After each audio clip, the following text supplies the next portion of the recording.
नीट ऐक. जेव्हा सगळे दरवाजे बंद होतात तेव्हा स्वामींचा दरवाजा उघडा असतो.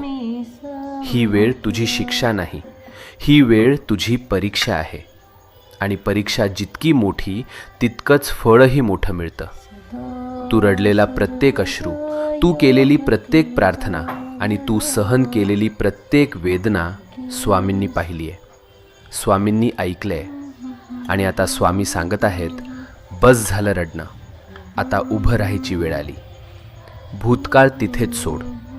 जे गेलंय ते संपलंय. आता तुझं जीवन नव्यानं सुरू होणार आहे. नवीन संधी, नवीन आनंद, नवीन यश, सगळं तुझ्या दाराशी उभं आहे. फक्त एक पाऊल पुढे टाक आणि मनापासून सांग, मी तयार आहे स्वामी, माझं आयुष्य बदलायला तयार आहे. आणि मग बघ चमत्कार कसा घडतो ते.